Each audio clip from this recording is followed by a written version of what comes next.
Welcome, everybody, to another episode of Strife's Sanctum podcast. My name is Citizen Strife, and this week I get to talk about a show that I watched a long time ago and then rewatched recently, and then kept watching more stuff of over the spring, and that was Castlevania, the Netflix show. And it's pertinent that I talk about it now after having watched Devil May Cry, because one of the, I want to say producers, the studio, the South Korean studio bankrolled or partially bankrolled this, produced it, and then got the rights to Devil May Cry. So his hands are sort of on this, even though it's different writing teams, different things. It is a nice counterpoint because they are very similar. And the studios are very similar, the style is very similar, and it works as a good counterpoint when I'm talking about Castlevania because they've had 6 seasons so far. I'm only really focusing on 1 through 4, but if I find something to talk about with Nocturne, I will. I just don't want to spend an hour or more on this because it might take a while to talk about 1 through 4 anyway. But I've talked about Castlevania a lot. I've talked about Bloodstained a lot. You can tell I like this franchise a lot, and particularly, the Symphony of the Night and onwards. But, I have a fondness for the aesthetics of the original, the vibes, and, the characters I know enough of that I don't really need to worry about it, and I've seen footage of that. But translating something that really doesn't have a lot going for it other than visual storytelling and, some later on, it's hard to kind of like take it and make it a movie or make it a TV show. How do you translate it? How do you translate its style? So I'd heard about Castlevania like trying to make either a live action or more to do an animated version. I think that the animated version made way more sense way back, like an animated feature or something. It was some random ass rumor, like something like people who played Worf and Troy on Star Trek Next Generation were involved or could have been involved, and good actors. They've been in like Gargoyles and many other things, and Marina Sirtis is a very underrated villain if you've ever watched Gargoyles. But I mean, it would work, but it seemed awkward. It's like, why choose them of all actors?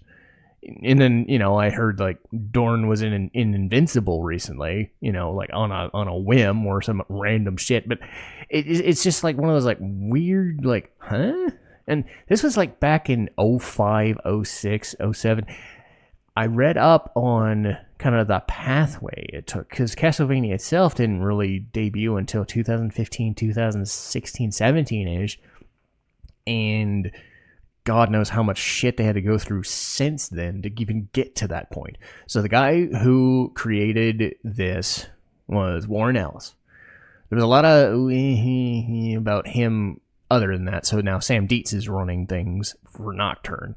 But, pretty much the same teams running it, whatever. But Ellis had the rights, tried to make an animated version of it, tried to make a movie of it, couldn't do it, and had to kind of work with Konami and try to finagle something. It wasn't working. Netflix comes calling and says, okay, let's go over here, make your thing. You don't have Hollywood working with, you're working with us instead. So they finally get stuff working after a while. And we get back to the idea of how do you adapt a thing? What do you adapt a thing? How are you going to make it work? And Ellis's approach, which I think has been pretty good, and has kind of served well even into the Dietz versions with Nocturne, has been, these games. Let's make something about them, but they don't necessarily have to be them. Point by point versions of this. The characters just have to be the same. The characters have to be the same. Most of the story beats have to be the same, but they can veer off in different directions. And if there's artistic license that can work to benefit a character, and one in particular I think has improved quite a bit, I'll get to that, and you might even guess which character right off the bat. But, I'm not saying that Castlevania was perfect. Nothing is. But I think for what they were trying to do, when you're taking a taking a game franchise that is very light on lore other than Dracula did this thing 100 years ago, but this Belmont did the thing, this Belmont did the thing, then this Belmont did the thing, and then, which ones do you adapt and which ones do you take off of? Obviously, Symphony of the Night, Rondo of Blood, they're doing that with Nocturne. It makes sense. Alucard makes sense. Frame it around him. That makes sense. But they chose probably the most popular version, the third game, Dracula's Curse, and characters surrounding that, because it also informed a later game in the franchise, Curse of Darkness. So they took characters from that and other bits and pieces and things here and there of different characters, and they said, all right, well, this is something we can work with. It's not strictly a part of a game canon, but we're going to make our own. And we're going to, same thing with Devil May Cry. It's not an established, this is from this thing, this is it's the same thing with a movie. Iron Man's in the movie, Iron Man stuff in the movie or the Marvel stuff in the movie has no correlation to the stuff in the comic. You can take stuff from the comic, but you can make it your own to fit the narrative. And as long as that narrative is strong enough, I think it's fine. So that's kind of where they went with it. So in Castlevania, their goal was to frame it as Dracula is and this is something I have an issue with in presentation in Season 2, less so Season 1, but Dracula as a tragic, mythic figure, this mythic figure of doom, this proclamation of doom.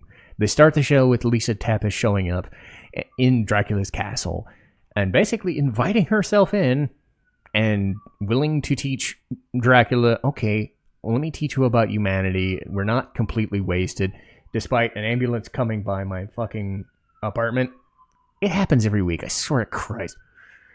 One sec.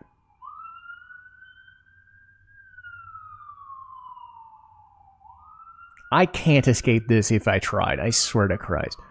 So Dracula gets distracted by this woman just saying, hey, I'd like to learn stuff that you know, because he's this alchemist or professor, or because he has hundreds of thousands of whatever years of knowledge and shit in his castle. And that's something that I do enjoy, is that his castle is ever moving, ever changing, his technology is so vast and his knowledge is so vast.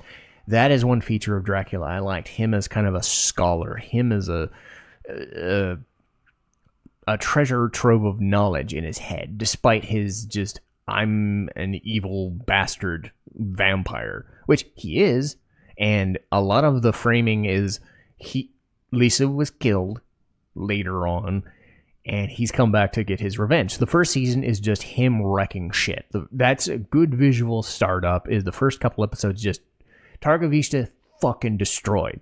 And if nothing else, for the entire show, violence, a lot of blood.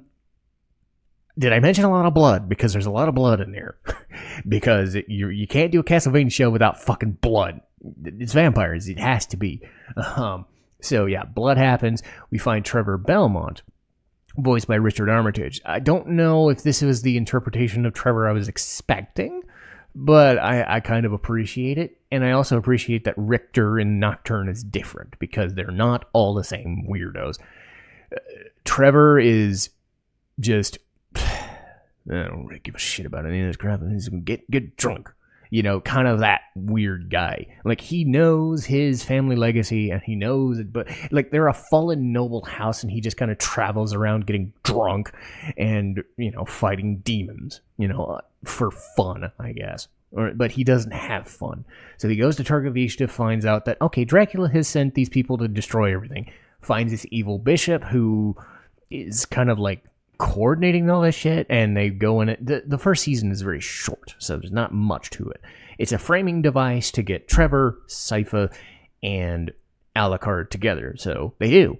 Third episode, Trevor shows up, finds Sypha, voiced by Alejandra Reynoso. Really good job with her, too, because there's really no...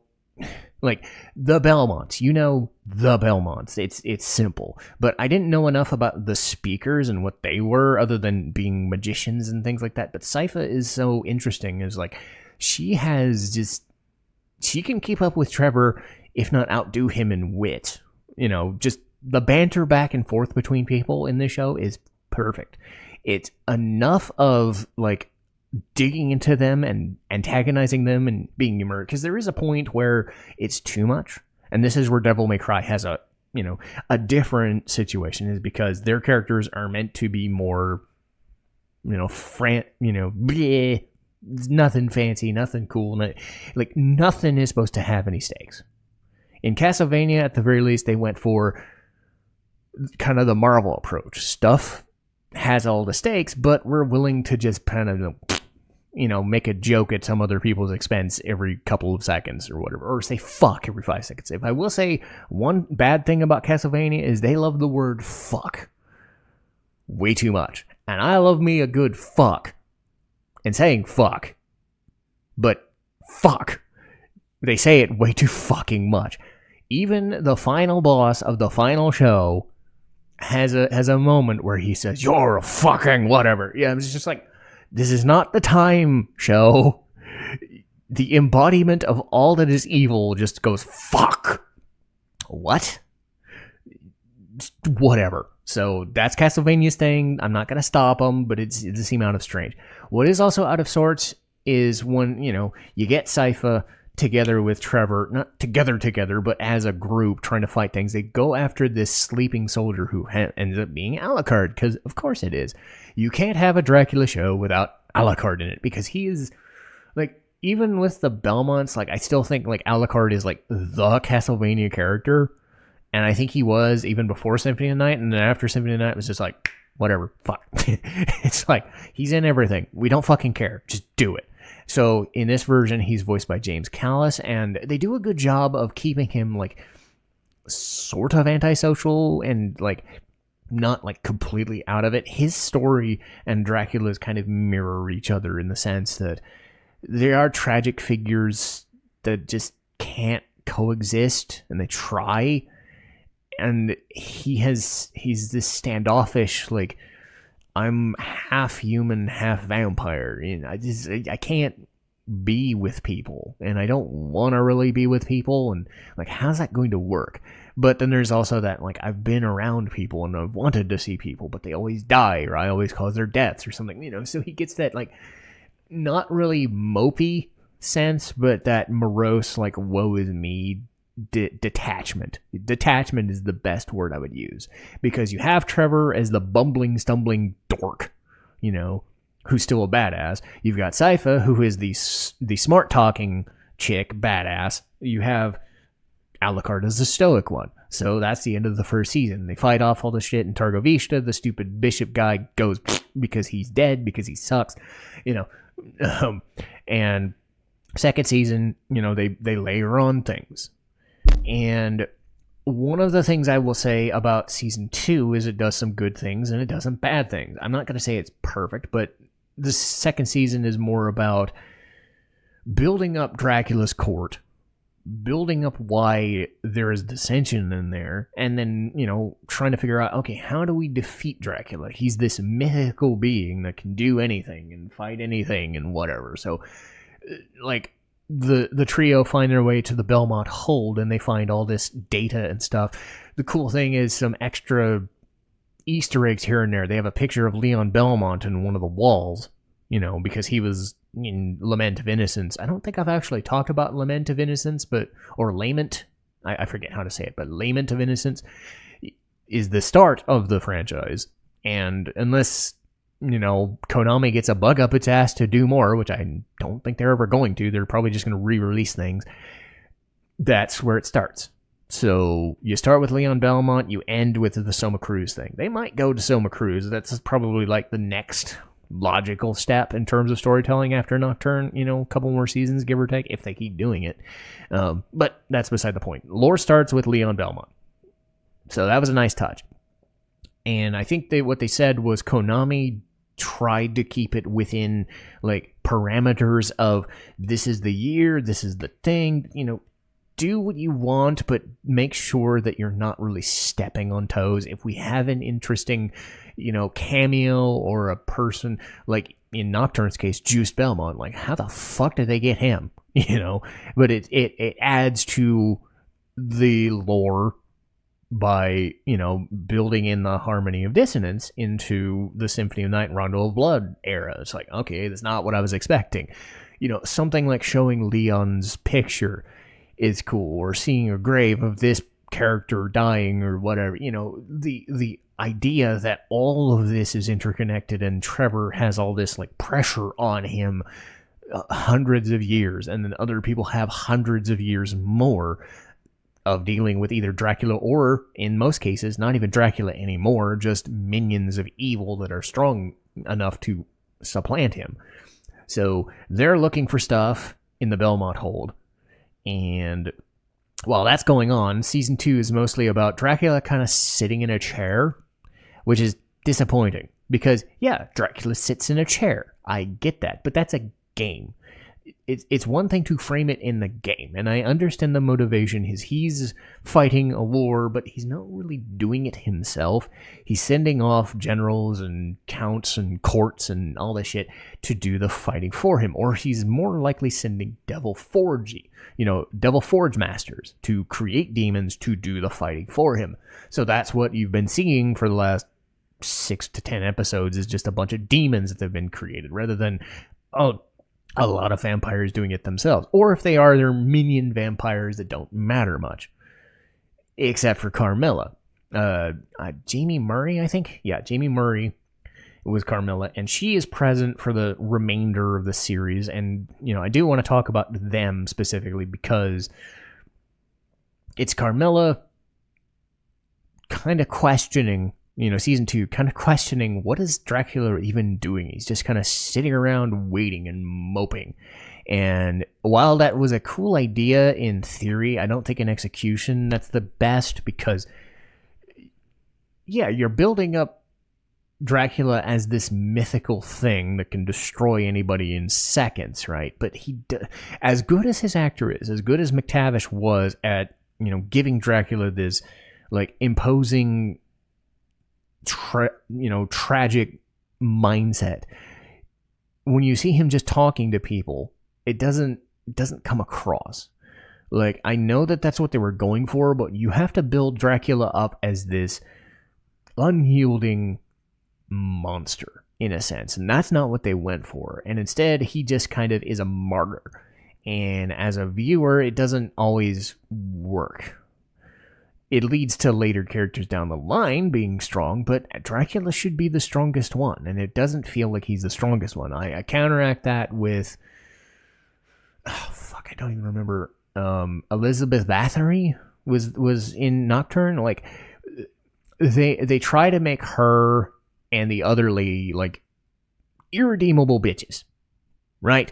They have streaks where they kill people.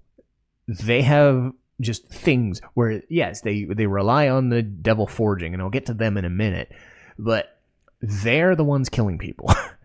They're the ones fighting people, and they have presence for episodes, and, even if it's kind of boring, there is something you can dive into with Dracula and Lisa, and they do, to an extent, but as a final boss, it doesn't add up when you're having to build this lore around him rather than, I'm going to fight him. And really, like, the final fight between Dracula and Trevor and Alucard, it doesn't even last that long. So it just kind of exists as a thing. And then when you find out that the show is just going to keep going after Dracula is just fucking dead, it's just like, where do you go from there? So that's where Carmilla comes in. So season 2 was building Carmilla as this, like, usurper and, ambitious bitch, because she is. We don't know how ambitious she is until she gets it. But alongside debuting Carmilla, they also debut important characters from Curse of Darkness, Hector and Isaac. Now, Curse of Darkness was a 2006 sequel to Lament of Innocence, where they take, and I don't even know if Hector or Isaac were involved in 3, but they're implied, I suppose. Because remember, NES, you don't have too much story. But for me, like, Hector was the main character of Curse of Darkness. Isaac was the main bad guy. And, in this version, they're voiced by Theo James and Sorry, it's an African slash name. It's Adetokumbo McCormick. So apologies if I mispronounce it, but that's Isaac. And I do want to spend some time with Hector and Isaac, because Hector pretty much is the same guy that I remember. Crispin Freeman did him in the video game, and, you know, he tries to fight off Dracula or the minions, despite the fact that he has to kind of like swear off being a Forge Master. The idea is that he basically just sows souls of the dead into new demons, basically, or vice versa. So souls of the dead turning into demons. So dead humans become new demons, and they spend some time in the shows talking about whether or not demons and Devil Forge Master, you know, creations have souls. And that is one aspect that I do enjoy, because instead of being mindless zombie bleh, you have some of them that try to fight against it. And, you know, you can't really live in society that way, but you can like try to make do and fight against your masters. And in the case of Hector and Isaac, you're having these humans as, you know, Devil Forge Masters for Dracula's service or Carmilla's service. And Hector has a bit of a wisecracking streak, but by and large, he's pretty serious. He doesn't, you know, he's just unsure of himself. He doesn't know what Dracula's doing. He's kind of on my side of the fence. He's like, what is Dracula doing? Why am I doing it? That's how Carmilla can kind of seed into him a little bit, and later on capture him and, you know, basically just abuse him pretty much.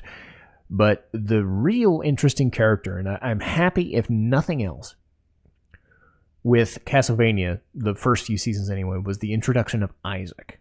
Because in Curse of Darkness, Isaac is played by Liam O'Brien, and it's fine. I mean, Liam O'Brien is great.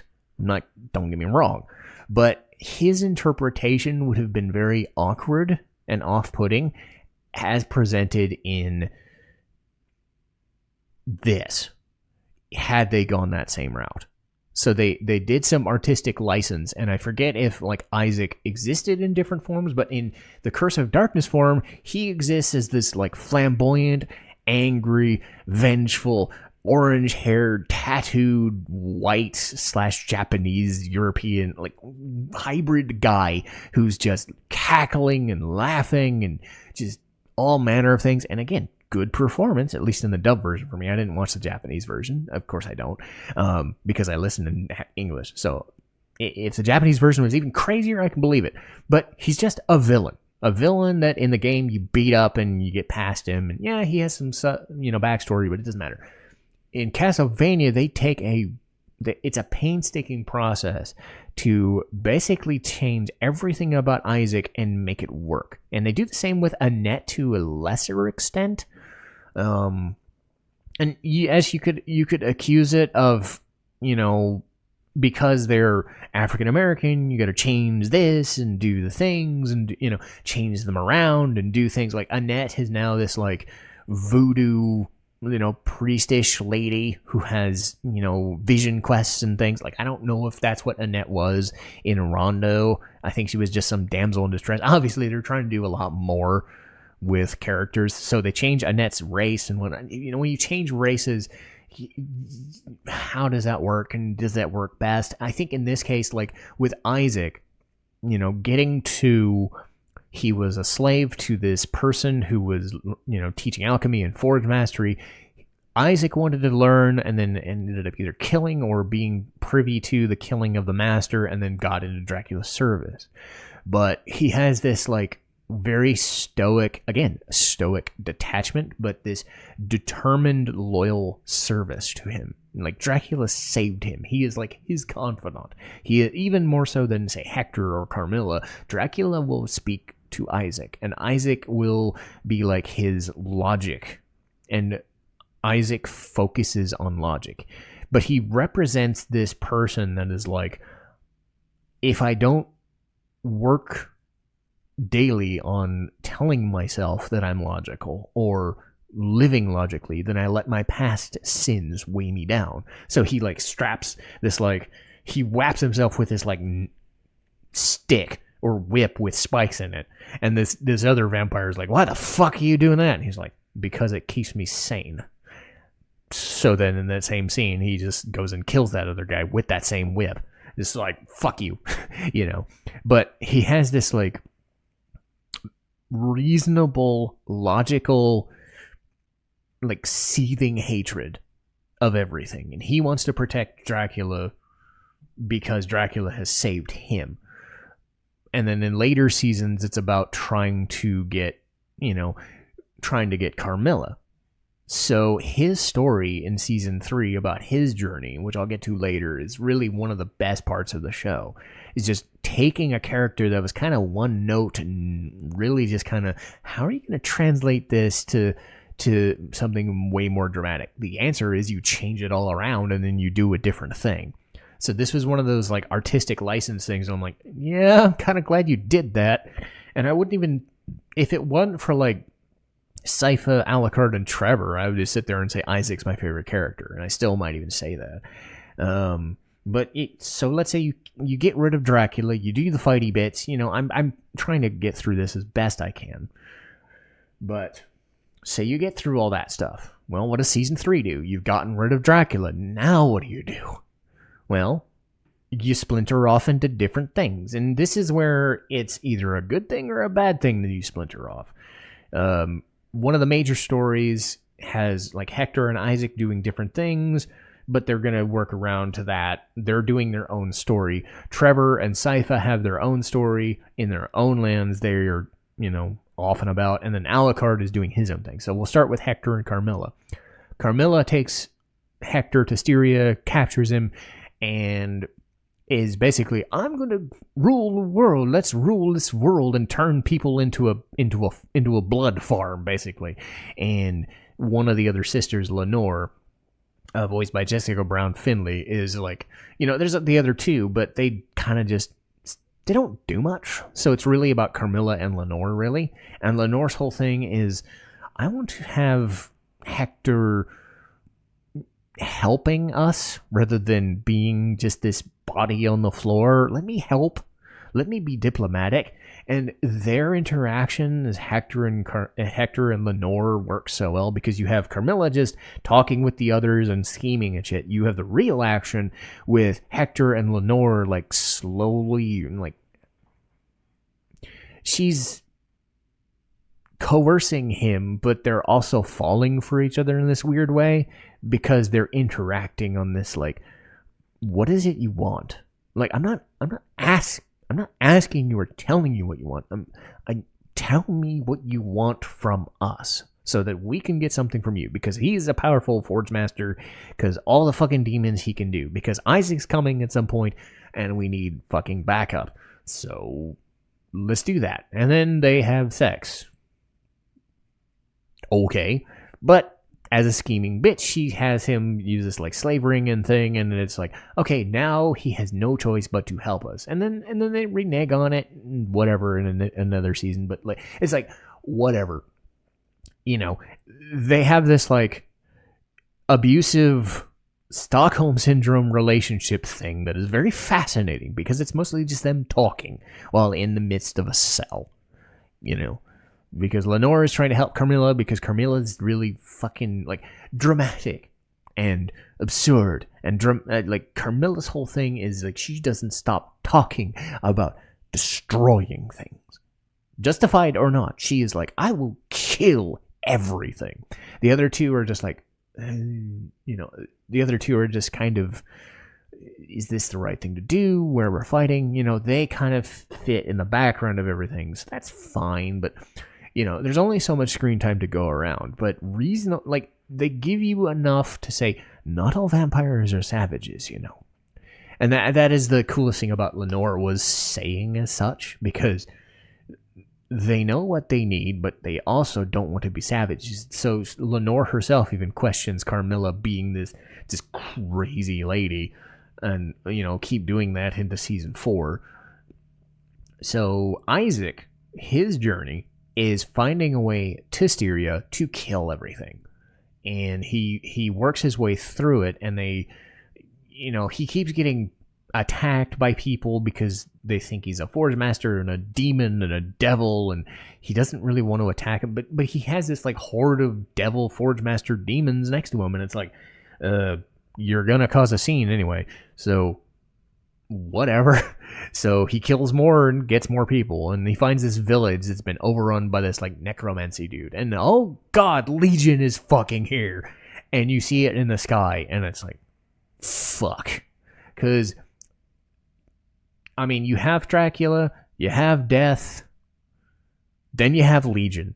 And I don't know if Legion is like the most popular like recurring villain. Like you could probably have like Medusa or Succubus or something, but by and large, it's like Dracula and Death at the top. But Legion is probably like right up there in the like, when we bring this fucker out, people get their shit caved in. Because it's like the orb of floating bodies. It is an image. And it just glows like green, gooey shit and shooting off lasers and crap, and Isaac has to fight it off, and it's just this crazy spectacle of, oh my god, it's the floating orb of fuck. And it's just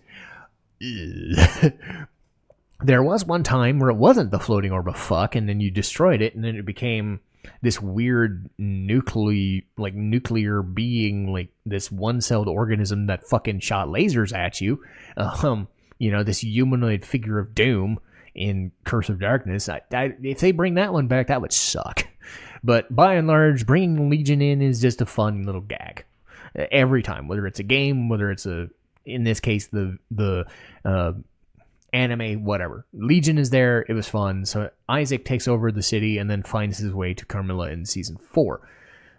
Trevor and Sypha, they're just having fun. Season 2 is like, we beat Dracula. What do we do?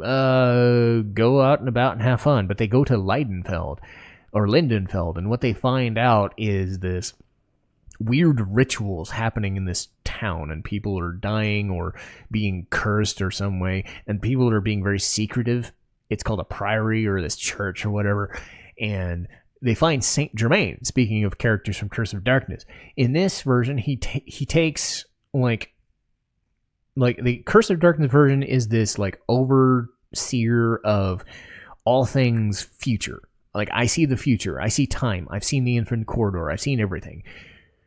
Like, he can't say what he's doing. He's actually like fighting against death or something. That's the role that he plays, is like this neutral observer, but he knows he can't interfere too much. In this version, he's this like scholar who has knowledge of this place known as the Infinite Corridor. And having seen it in Curse of Darkness and seeing it in this version, it is pretty much kind of the same vibe. This weird like amalgamation of worlds and distorted imagery and weird gates and things leading to all different dimensions and all different time frames. He loses this woman that he knew, finds his way there, and it gets coerced into like trying to find his way back. So he wants to find his way back. Trevor and Sypha are there. They go into the priory. They find this like weird fucking ritual of things, and they stop it. And then Germain goes into the corridor again. So season 4 starts, but before we even get there, we have what's the weakest one, which was Alucard.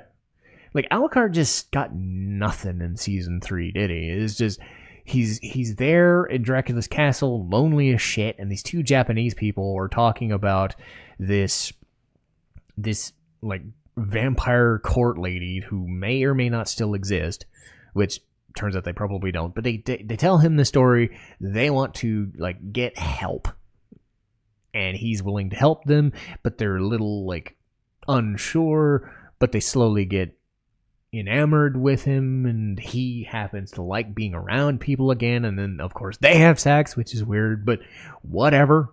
I mean, Castlevania, go with it.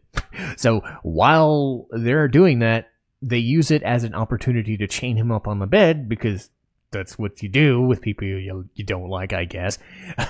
You have sex with them. I don't get it. But so they're pissed off that he's not teaching them, but he's also teaching them to be patient and shit. They lose their patience and they try to kill him, and he just like, all right, fuck you. And they die. So he puts their heads on stakes, and it's just like, okay, that was a thing. It just seemed like Alucard had no story left after getting rid of Dracula. So his story was, well, I'll just show up whenever and do a thing. He wasn't really necessary. In season 4, I mean, he gets a little bit more to do, but it's still not really great because he has this like traveling band of people, because it goes on from season 4, from season 3, a traveling band of people, and like the replacement for Grant Dynasty is Greta, which is an issue all of itself. Like, I don't know enough about Grant to say whether it was a good idea or a bad idea. I know a lot of people wanted Grant in the thing because he existed, but I don't know. I didn't really have a stake in it. I just don't think like Alucard benefited from either dealing with Greta or not. But Greta is leading this nomadic tribe of people, and they're trying to find, a refuge, and they find Alucard's castle at this point, and he defends them. But while that's going on, you have Trevor and Sypha going back to Targovishta, dealing with this like weird cultish thing of people that are like hiding out in the underground, and they're being accosted by this guy named Varney, who has demons of his own, and this other vampire guy. We'll get back to them later, but their storyline kind of works their way into Alucard's. Because the second storyline is the Battle of Styria. Isaac finds his way to Carmilla like midway to the season. Hector, Lenore, Carmilla, others keep fighting, and they get to that like climactic battle, and things happen, about midway into the season to like towards the end of it. So you get Carmilla's stuff done first with Isaac. Carmilla commits suicide, and then Isaac and Hector just kind of like realize that what they're doing is kind of a waste. So holding on to grudges doesn't really help them. And it's only after killing people that they recognize that. So they end up on their own terms. Isaac takes over that castle, and Lenore is like left to her own devices. She decides to commit suicide, but it's like all done in a way that makes sense. So it's like everything is done for a reason, and mostly for bad reasons, and nobody has a happy ending, usually. Like, the only people that have happy endings are pretty much dead people.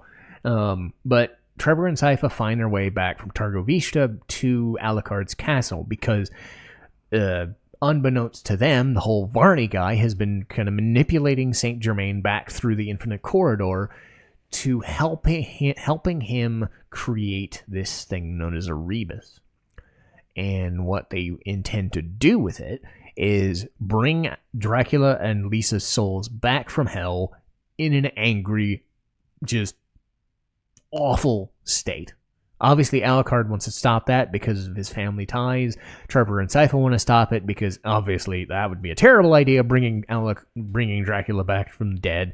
But the kick to it all was the fact that they bring in Death as like the true final boss. It was kind of neat, basically just saying, okay, we got Malcolm McDowell, we got this awesome dude with this awesome voice. Who do we have him play? I don't know, let's just have him play this dumb vampire named Varney, this weird hick. No. I should have known, like, as soon as it was Malcolm McDowell, I'm like, you don't bring in Malcolm McDowell without a reason. So they brought him in as Death. Of course they did. So his whole thing with Death in this version is, I feed off suffering and people dying. And nothing is going to bring up more suffering and death than bringing Dracula back, pissing him off to no end by being in this like weird, just sleeve human hybrid thing, this mummy-ish thing, and having him wreck shit, and me reaping all the benefits. So Trevor has to fight him off. Unbeknownst to that, Sypha ends up being pregnant, but Trevor ends up surviving, and that's why the storyline ends that way. But, 4 was kind of like, we have all these storylines from 3 that we're trying to finish.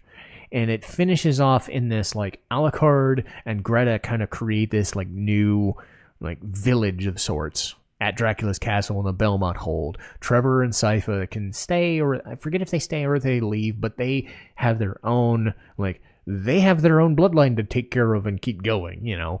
And they try to do an interesting send-off in having Dracula and Lisa revive as well. And they spend a little bit of time, and it's one of the more poignant and interesting scenes in the entire show is just having those two being together for a moment. And I would have been happy just having them just spend time talking to them or talking to each other or traveling around.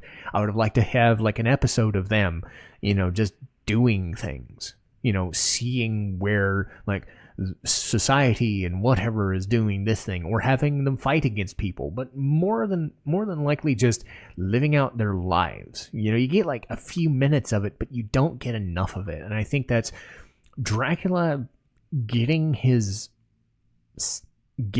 time to feel remorse for things that he caused or didn't cause, and just recognizing that the world has passed them by, but they can still go on a journey and be like, all right, we can live a happy life still. Like, getting a second chance like that.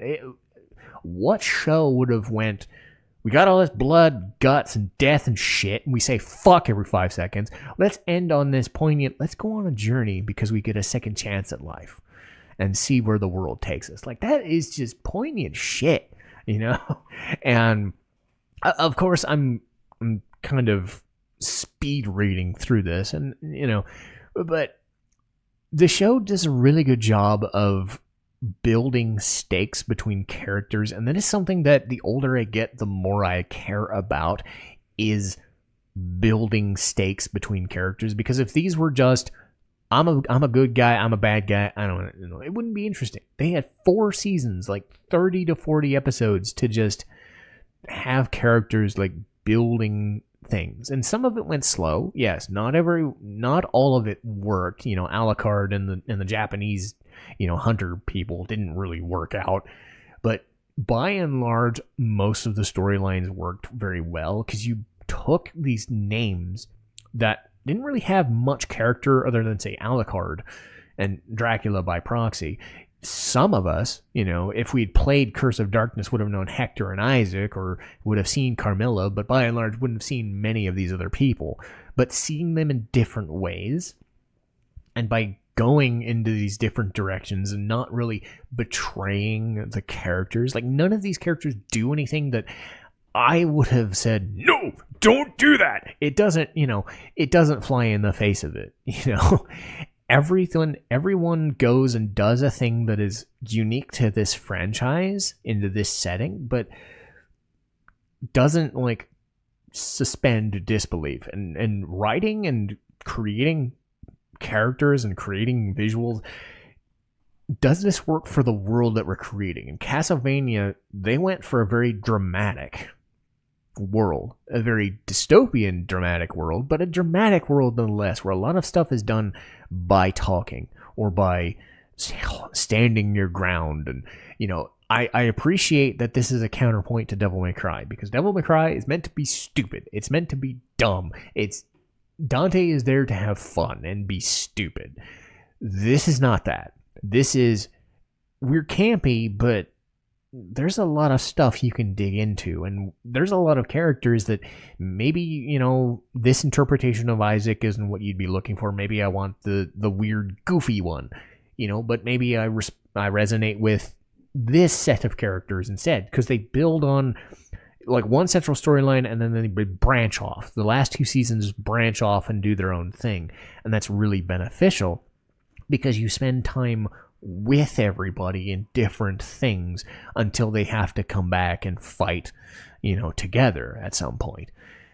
You go on these journeys with these, like, they're basically iconography at this point. They're iconography. Dracula is words. I just said it. Iconography.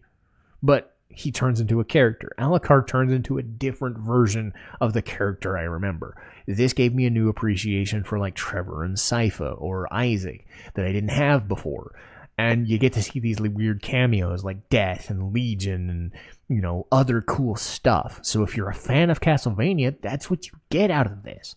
If you're new to Castlevania, you get enough that you're like, oh God, do I want to play these games? Fuck yes, I do. I get to kill things. That's great. And it's like, you get something out of it that you wouldn't have gotten before. And I think that's fun. So would I recommend watching Castlevania, or in later seasons Castlevania Nocturne? Absolutely. There's no reason to say otherwise. I really, really fucking enjoyed these, and this is like one of the few things I got Netflix for. Like, I had Netflix specifically for Castlevania. I got it back specifically to get Castlevania, and, I'm happy that I got other stuff out of it, like watching, Raw again, WWE Raw again and whatever, but I like this series. I like that every year or every couple of years, Castlevania comes in and does things. And whether they keep going or not, because there's still fertile ground for this franchise to cover, the people writing this know what they're doing. They're giving me something different to sink my teeth into Castlevania lore-wise that doesn't really stomp on anything either, which is great. But that'll do for me. And let's see what we've got here. We've got Legend of Zelda: Link Between Worlds, Violet Evergarden, Bravely Second, and when in doubt, School Arc. And then obviously in between those, we'll have the spring and summer anime reviews of the season, keeping up with the discussion points. But this one was a fun one for me to do, and I hope you guys enjoyed the long form of the, whether you've seen the show or not. So I'll keep the spoiler warning just in case, but I will see you guys next time. Citizen Strive, signing off.